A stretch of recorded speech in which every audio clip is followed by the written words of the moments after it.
I'm John, and today I have with me Jean Barr. She is the CEO of Top Achievers Sales Training. Thank you for your time today. Hey, thanks for seeing me. So, would you like to tell me a little bit about what it is you provide?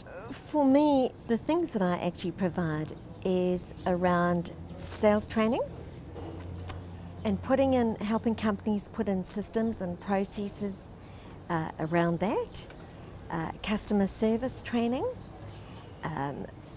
management training and leadership training, telemarketing training. Mm-hmm. For me, I'm just passionate about empowering people to make their sales. What do you think makes a good sales manager?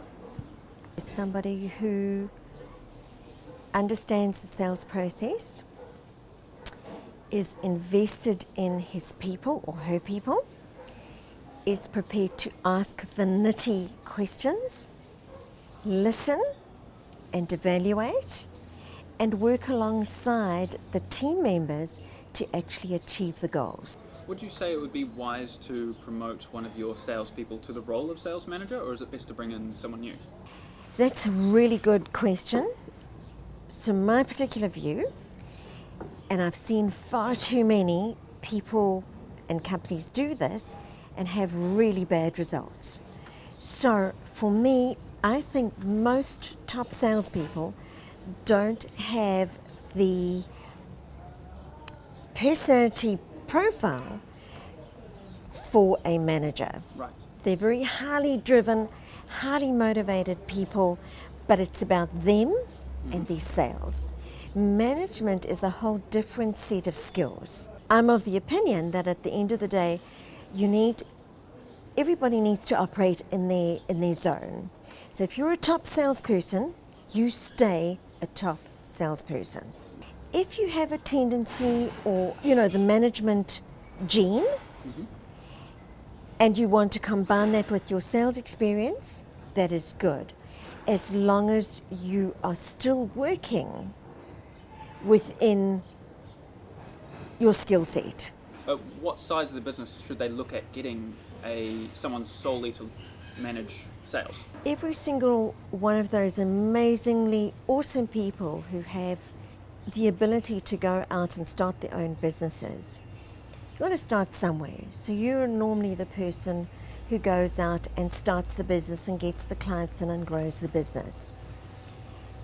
I think it's important for business owners to understand that they should be working on the business, not in the business. Right. Because you can't be good at both. And when you're working in the business, 90% of the time you're not working on the business. And a lot of business people get drawn into that, and it has some rather devastating effects. Their businesses don't grow, their clients don't grow, and basically they've bought themselves a job because they're not running the business. Now, there's a sort of a stigma around cold calling. Most people don't like to think about it. It makes a lot of people cringe. They don't want to pester someone. They don't like being pestered by someone doing it. But is it worthwhile? Is it effective? Cold calling is definitely effective. It's genuinely how you do it. And the old way of going through the phone book, phoning people and going, my name is Susan and I'm here to do this and that and the other, that's of no value whatsoever, because we all think in terms of what's in it for me. What's the added value that you bring to another person or a company? Why would you interact with them? What's in that value composition? So cold calling is good as long as you've done your homework, you're really strategic in who you target in terms of why you're phoning them, what your offer is, making sure that you're adding value to their business. What's your opinion on commission-based sales as opposed to salary-based? I have some very strong opinions. Oh, good. Depending on whether you are in a retail industry environment where the sales cycle is really short, or whether you're in like real estate where the sales cycle, or selling tractors or cars or something where the sales cycle could be a little bit longer. Doesn't really matter to me. Okay. A base salary which is high, but not that high that the person is no longer interested in commission. Right. But commission to me is a reward. It's a way of acknowledging that you're making the sales and you're doing well. Okay. You're reaching targets, you're reaching budgets. I think capping salespeople or not giving them commission or some sort of incentive is not a good thing. Why would they work for you? Right. Because they could go and work for anybody and get some really good commission structures. I'm not for 1 minute insinuating that commission drives everybody and that it's the be all and end all. What it is just a recognition factor. What are some of the major pitfalls you find businesses fall into when it comes to their marketing side of their business?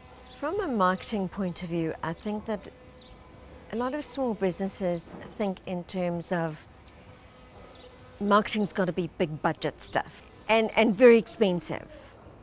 And you've got to go on billboards and Right. in newspapers and magazines and stuff. I think at the end of the day, the biggest thing that small businesses can do is be a part of something like Chamber of Commerce or EMA. So my final question is, what's in it for you? Why do you do it? I'm absolutely passionate at the end of the day about helping people achieve their targets, helping customers achieve their targets and their budgets. I think what I've learned is that in everything, as long as you've got the steps that you need to move forward, you can achieve it. Fantastic. Thank you so much for your time. Thanks so much. Cheers.